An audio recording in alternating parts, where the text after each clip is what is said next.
afternoon, Elizabeth Ide. I am back to read you another story of the other side of a fairy tale. As you can see from this front cover, the story is about Little Red Riding Hood and the Big Bad Wolf. But unfortunately, this story is called, honestly, Red Riding Hood Was Rotten. And this is from the original story told by Trisha Speed Shaskin, but this story is told by the wolf. So remember on that back side, it gives us a little bit of a preview, a summary of what this story is going to be about, and I'm going to read that first. As I am reading though, I want you to think about some connections that you can make to the original story of Little Red Riding Hood and how you feel different about her and how you feel different about the big bad wolf. Maybe even feeling a little bit different about Grandma during this story. So on this back cover it says, "Of course you think I did a horrible thing by eating Little Red Riding Hood and her granny. You don't know the other side of the story. Well, let me tell you." So here is the back, and you can kind of see how the big bad wolf is. What is that big bad wolf eating? That doesn't look like Little Red Riding Hood, and it sure doesn't look like Granny.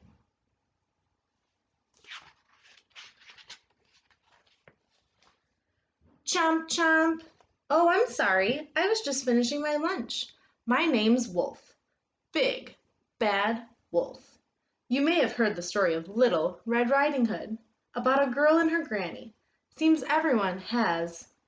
My tale is different. Did I say tail? I meant tail. Now they were talking about the tail that's on him, whereas this is a fairy tale. This is a story that I'm going to tell you. So we're going to find out how it's a little bit different. Once upon a time, I ran out of food completely. The cupboards were bare, the freezer too, and I'd eaten every last vegetable and fruit in the garden. Every one. Other wolves might have lunched on little forest critters, chipmunks, bunnies, and squirrels, but I'm a vegetarian. So think about, what do you think a vegetarian is if this wolf is eating all of the vegetables and fruits in their house? Do they eat meat like the chipmunks and bunnies and squirrels and critters could be? Do they have a mixture of meat and vegetables? Think of what a vegetarian is if you don't already know. Well, I try not to eat meat. I love apples. Honeycrisp, Pink Lady, Golden Delicious, any kind really. But sadly, it was a long time until apple harvest. I hadn't eaten in weeks. My stomach growled and howled. It moaned and groaned. It even roared. Then my nose took over. You know when you get really, really hungry sometimes at home and all you want is just a snack and you'll kind of eat anything, even if it's not what you want, you're just starving. Sniff, sniff, I took a whiff. What was it? A girl? Sniff, sniff, I took a whiff. What was it? Cake? Butter? In this forest? I had to investigate. So make a prediction. Do you think that the wolf is going to eat Little Red Riding Hood? Based on our original story, most likely. But we know that the wolf is a vegetarian, which means that the wolf only likes to eat fruit and vegetables and does not eat meat. So think about the story. Think about now what that story is shifting in, a different version, and think, is he going to eat Little Red Riding Hood? And there she was, Little Red Riding Hood. She looked as plump and juicy as a big, sweet apple. If you took off her face, would she look like an apple? Little Red waved her cape. "Isn't it pretty?" she said. "Yeah," I said. "Aren't I pretty?" she said. Was she admiring herself in that puddle? "With this cape," she said, "I'm even prettier than usual." Boy, someone sure was full of herself. My stomach growled. Now, do you think the wolf's stomach is growling because he saw Little Red Riding Hood? Or she reminded him of a yummy, delicious apple that he loves to eat? And how does Little Red Riding Hood look a little bit different in this story compared to the original? Little Red twirled a strand of hair. Mother says the cape looks grand with my skin. My skin shines like pearls. Or the meat of a ripe apple, I thought, licking my chops. Remember, I hadn't eaten in weeks. Time to chomp. Remember, he keeps referring back to that apple. He keeps thinking about the apple. So is he really wanting to eat Little Red Riding Hood, or does he just want some fruit?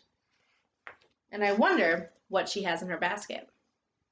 But then Little Red Riding said, I can't wait until Granny sees how pretty I am today. I'm bringing her cake and butter from my mother. My stomach howled. 2 meals? I thought. Granny for breakfast, Little Red for lunch, and cake and butter for dessert? Where does Granny live? I asked. Little Red pointed. Down there in the clearing, the brown house. I knew that house, and I had a plan. What do you think the wolf's plan is? What do you predict is going to happen based off of what's going on in the story? And remember, the story isn't like the original. It's going to be a little different. So think about how it could be different when he goes to Granny's house. Let's play a game, I said. Little Red smiled. I'm awesome at games. I bet you are, I said. You take this path, I'll take that path. And let's see who arrives at Granny's first. I will, she said. I'm the prettiest and the fastest. I bet you are, I said. My stomach moaned before it groaned. I ran. No one knows the forest like I do. I chose the shorter path. Now, if you look at this tree right here, it says this path, that path. Do you think the wolf made that up or someone else? What do you think his plan's going to be? Why are they playing a game? What is he going to do?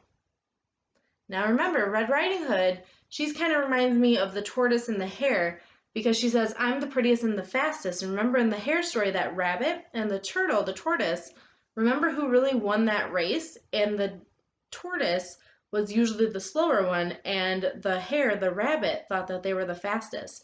And you all know how that turned out. Sniff, sniff. I took a whiff. What was it? Apple air freshener? Tap, tap. I knocked on the door. Who's there? Called out a voice. Your granddaughter, I squeaked. I've brought you cake and butter from Mother. Door's open, Granny said. So the wolf was imagining that he was the granddaughter, Little Red Riding Hood, and Granny believed him. Granny tugged at her night cape. Green, she said. Isn't it pretty? Pretty like a Granny Smith apple, I thought. Aren't I pretty? Granny said. You must have heard the saying, the apple doesn't fall far from the tree. Well, it's true.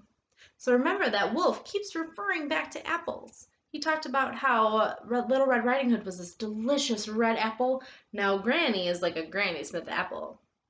So he thinks he's going to be eating some apples. My stomach roared. What's that noise? Granny said. Chomp, chomp. I had to eat her.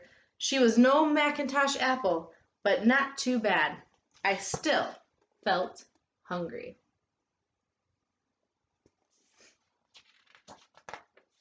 So how's this similar to the story so far? How's it a little bit different? Tap, tap. Little Red Riding Hood knocked on the door. Who's there? I called out, crawling into Granny's bed. Your granddaughter, Little Red said. I've brought you cake and butter from Mother. Door's open, I said. Little Red walked in and caught a glimpse of herself in the mirror. Isn't my cake pretty, Granny? She said. Aren't I pretty? I clenched my teeth.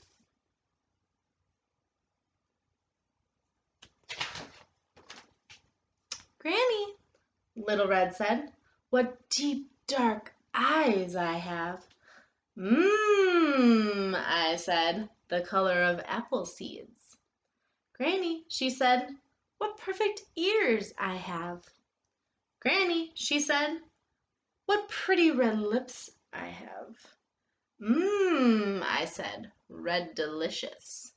Granny, she said, what lovely skin I have. So is she tempting the wolf to want to eat her because she is referring to all these yummy things, like her eyes being apple seeds to him, and her skin being like red delicious skin, and her lips, like an apple core. I wonder what's going to happen next. Chomp chomp! I ate her up. What can I say? Things look different when you're hungry. She was no Fuji or Crispin apple. In fact, to be honest, she was a bit rotten. But she was better than nothing. Plus, I got dessert. Now, what is that dessert right there? What was Granny making? What was Wolf's favorite type of food? And that is exactly what Granny was making. So she was making a apple pie, and Wolf got to eat that. Now, why do you, before I read the rest of it, why do you think that Red Riding Hood was rotten? Think about the end of the story. The story was pretty similar to the beginning and the original story, but did she taste like an apple at the end? Not really. She tasted rotten, like a rotten apple, like not really a good one. So what I want you to think about right now, because remember in these other side of the story books, they have think about it. And I want you to think about some of these questions that I ask you. And remember, these are told in two different versions. In the original story, the wolf is not telling the story. The narrator is. So the person who wrote the story is telling it. In this story, it's told from the wolf's version, so the wolf's perspective. And think about who's the characters in the story. We have Granny, Little Red is her name in the story, and the wolf. And it's told from the wolf's point of view, so it's a little bit different in the version, and he's the narrator. So think about this. Read a classic version of Little Red Riding Hood, and if you can't find it, you can probably find it on a YouTube video to listen to. Now look at the big bad wolf's version of the story. List some things that happened in the classic version that didn't happen in the wolf's version. Then list some things that happened in wolf's version that didn't happen in the classic. How are the two versions different? So that's how you are contrasting. You're telling how they're different. If it had been apple season, do you think Wolf would have eaten Little Red and Grandma? Why or why not? The classic version of Little Red Riding Hood is told from an invisible narrator's point of view. Remember, that's the author that's telling it. When it's someone that's not in the story, that's the third person point of view. But Wolf's story is from his point of view. Which point of view do you think is more truthful? So do you think it was the invisible narrator or the wolf's point of view that was actually the truthful one? How would other fairy tales change if they were told from another person's point of view, like the other stories I've read to you before? For example, how would Cinderella's story change if one of her stepsisters told it, which I actually will be doing one of those stories very soon. Now, what if the baby bear and Goldilocks and the three bears told the story? If you haven't read that story yet, it is on my YouTube channel, so you definitely can have Baby Bear tell you the story of Goldilocks and the three bears, and it's actually a very interesting point of view. Write your own version of a classic fairy tale from a new point of view. So maybe you might even tell some of the story from Granny's point of view, and you might make it really cool when the wolf eats Granny. You might be able to hear what's going on in the story, and you can tell from the inside the wolf's stomach what's happening to Little Red Riding Hood. Or think of some other stories that you've heard of before and different versions of those, maybe from a husband or wife in the story, a brother and sister, a different type of animal. So think about those stories and how you can make them a little bit different. Now, you might not have been able to see, but Granny and Little Red Riding Hood in this story were very, very into themselves. They thought they were so beautiful.